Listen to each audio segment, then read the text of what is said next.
किसी गरीब आदमी का होटल नहीं दिखा, किसी गरीब आदमी का रिज़ॉर्ट नहीं दिखा।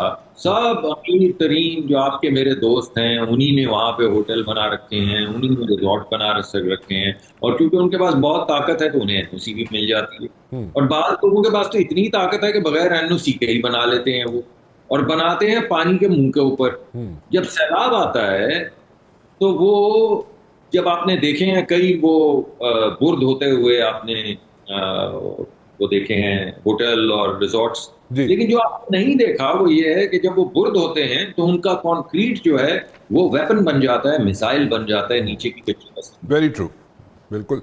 आपने जो नहीं देखा वो ये है कि लोहे के गार्डर जो हैं वो उसी तरह उड़ते पड़ते जाते हैं नीचे की आबादियों की तरह, जिस तरह बड़े-बड़े बोल्डर्स 20,000 फुट की बुलंदी से आ रहे होते हैं। बिल्कुल सही।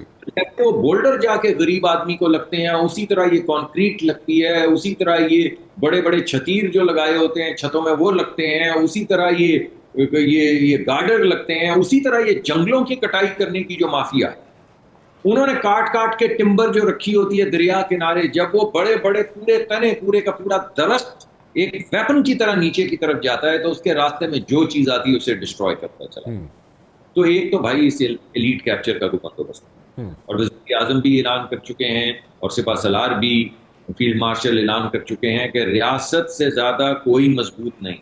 बिल्कुल और ठीक। ये बात मैं बताऊँ राना साहब आप भी जानते हैं, तो पाकिस्तान के जो गरीब लोग हैं, कमज़ोर लोग हैं, उनके पास बेचारे के पास क्या ताकत है? अमीर आदमी और ताकतवर और कनेक्टेड आदमी के साथ। हम्म। तो वाहिद जो चीज़ खड़ी होती है गरीब आदमी के सामने, ताकतवर के सामने खड़ी होती है गरीब आदमी के बिहाफ़ पे वो रियासत। तो हम्म। रियासत को खड़ा होना पड़ेगा। हम्म। तो रियासत को ये इल्लीगल तजावुज़ात जो हैं, जो इल्लीगल हाउसिंग सोसाइटीज़ हैं, जो डूब जाती हैं क्योंकि वो दरिया किनारे बना लेते हैं, उसके पैसे भी ज़्यादा लेते हैं कि आपको पानी का व्यू मिलेगा, मगर उसके बाद जब बर्बादी होती है तो कोई वाली वारिस नहीं, उतनी देर में ज़मीनें भी बिक चुकी होती हैं, उतनी देर में मकान भी बन चुके होते हैं, उतनी देर में रिज़ॉर्ट भी आ चुके होते हैं।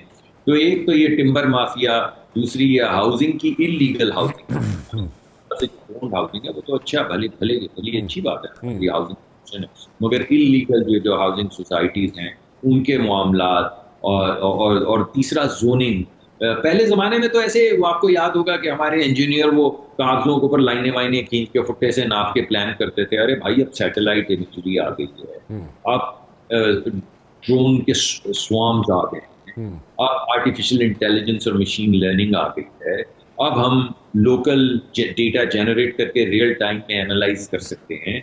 अब हम डिजिटल ट्विन्स बना सकते हैं, यानी पहाड़ी इलाकों का एक डिजिटल पैरेलल बना के देख सकते हैं कि इतना पानी आएगा तो कहाँ से बहेगा। हम्म। और शहरों को के डिजिटल ट्विन्स बना सकते हैं कि अगर कराची, लाहौर या मुल्तान में फ्लड आता है या ये रहीम यार खान में, तो किस तरह का ड्रेनेज सिस्टम चाहिए जो उसको उसकी ताब ला सकेगा। जब ये सारी चीज़ें मौजूद हैं तो इनको कर गुजरने में कुछ हर्ज नहीं है, हम्म। मगर कुछ ताकतवर लोग जिनके इंटरेस्ट इस चीज़ में है कि इस तरह की ज़ोनिंग मोनिंग ना हो, हम्म।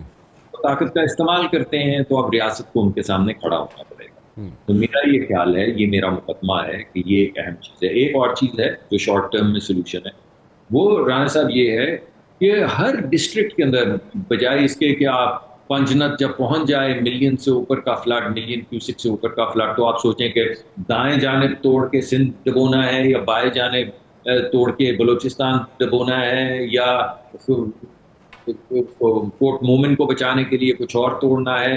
तो इसके बजाय अगर हर डिस्ट्रिक्ट के अंदर हम्म। एक रेजर्वोयर बनाया जाए, जैसे कि अमेरिका और यूरोप में आपने देखा होगा कि हाँ। कुछ इलाके होते हैं, जंगलात होते हैं, जी। वहां पे वो कुछ नहीं बनने देते, हाँ। तो आप पानी को ब्रीच करके वहां छोड़ दें, हाँ। उससे जंगल भी आबाद होता रहेगा, पानी का प्रेशर भी कम होता रहेगा। और अगर हर डिस्ट्रिक्ट में कुछ मील बाद या 50 मील बाद या 50 किलोमीटर बाद या 20 किलोमीटर के बाद अगर किनारे, दरिया किनारे अगर कोई ऐसा रिजर्वोयर होगा, तो आपका पानी का प्रेशर जैसे जैसे पानी बहता चला जाएगा वैसे वैसे डिसिपेट होता चला जाएगा और किसी भी जगह पे बड़ा सैलाब नहीं आएगा। फिर भी हो सकता है कुछ नुकसानात हों, हम्म। मगर उनकी नौइयत ये नहीं होगी जो अभी दिखती है। और प्लस आपका फॉरेस्ट कवर बढ़ेगा। ये फॉरेस्ट कवर क्या है? फॉरेस्ट कवर जो है ये आप समझ लें फैक्ट्री लगी हुई है दुनिया के कार्बन डाइऑक्साइड को खाने की। ठीक है, आपने बड़ा सही बताया कि भाई यहाँ पे इंक्रोचमेंट्स, दिस दैट, माफियाज, सब कुछ है। अभी अभी क्या होगा अभी एज ऑफ नाउ? तो अभी तो हम सिर्फ ये चाह रहे हैं कि जो उन लोगों के जान और माल का तहफ़्फ़ुज़ रहे, उनके मवेशी जो हैं वो बच जाएँ, उनका वो लाइवलीहुड है वो बच जाए। जो फिज़िकल इंफ्रास्ट्रक्चर है उसका इस वक्त कोई कुछ नहीं कर सकता। 10 दिन की इतला या 10 घंटे की इतला पे, तो वो डैमेज होगा, फसलें तबाह होंगी, जो जो जो दरियाओं के बीच लगी हुई हैं। ये जो रिवायात बनी हुई हैं जिसमें लोगों ने दरियाई ज़मीन जो है उसके ठेके दिए हुए हैं, वहाँ पे आबादियाँ बनाई हैं, ये फौरी तौर पे हल हो सकता है। इनमें से कोई मैंने आपको बड़ा डैम बनाने का मंसूबा नहीं बताया जिसके लिए 9 साल या 4 साल या 6 साल चाहिए या फंडिंग चाहिए।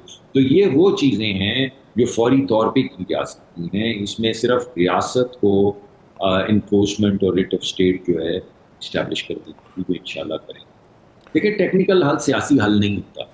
कुछ 30-20 साल में हमारे सामने यही बात आई है, ना कोई जमहूरी हुकूमत डैम बना सकी, ना कोई गैर जमहूरी हुकूमत डिक्टेटरशिप डैम बना सकी। तो पॉलिटिकल कंसेंसस जो है ना वो लेजिटिमेसी देता है। वो लेजिटिमेसी जो है वो चाहे डिक्टेटरशिप में पैदा की जाए या जमहूरी, तो आसान रास्ता है, जमहूरियत में पैदा की जाए। इस वक्त तो अस्करी इदारे भी साथ खड़े हैं और जमहूरी इदारे भी साथ खड़े हैं, तो कर डालें एक मरतबा, क्या मसला है। कोई आपके ख्याल में अगर साल 1.5 साल के बाद, जैसे कि आप कह रहे हैं, अगर डैम्स की तरफ जाया जाए तो इमीडिएटली कितने एक डैम्स बनाए जा सकते हैं, नंबर 1। एंड नंबर 2, इसमें इस वक्त हम जो हीट फेस कर रहे हैं सैलाब की सूरत में, और जो इस वक्त हमारे लिए एक परेशानी थोड़ी सी बनी हुई है, उसमें कोई दहशत गर्दी का अंसर भी शामिल है हमारे हमसाय मुल्क की तरफ से या नहीं?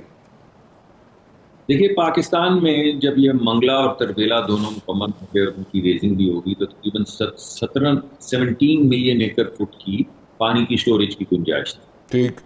ये सारा पानी हिमालयन रेंज से आता है तो इसमें सिल्ट बहुत ज़्यादा है। कैपेसिटी 17 कुछ मिलियन एकड़ फुट से घट के 13 कुछ मिलियन एकड़ फुट।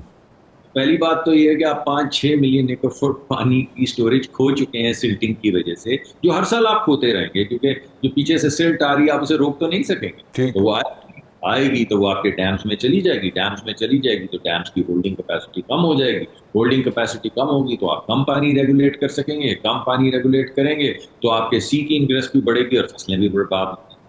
तो पहली तो ये बात हो गई। अब दूसरी हमारी जो ज़रूरत है, इस वक्त हमारे पास तकरीबन लगभग 30 दिन का 35 दिन का पानी स्टोरेज होता है। हमें कम से कम 60 दिन के पानी के स्टोरेज की जरूरत है कम से कम। ठीक। इसलिए हमें 22 मिलियन से 23 मिलियन एकड़ फुट पानी की स्टोरेज चाहिए। तो अब हमारे पास 13 है। इसका मतलब है कि हमें 8-9 मिलियन एकड़ फुट की इजाफी स्टोरेज जो है बनानी है डैम्स की शक्ल में, ताकि हम वाटर सिक्योरिटी और वाटर रेगुलेशन कर सकें। तो दूसरा ये है मुकदमा जो मैं कह रहा हूँ। और तीसरा, जिन चीज़ों को मैं डैम नहीं कहता, वो छोटे छोटे ये रेजर्वॉयर्स हैं जो दरिया के किनारे चलने में हम वहाँ बना सकते हैं, जिसमें बहुत ज़्यादा एफर्ट और बहुत ज़्यादा पैसे नहीं चाहिए। उससे आपको बड़े बड़े बंद भी ब्रीच नहीं करने पड़ेंगे, आबादियाँ भी तबाह नहीं होंगी,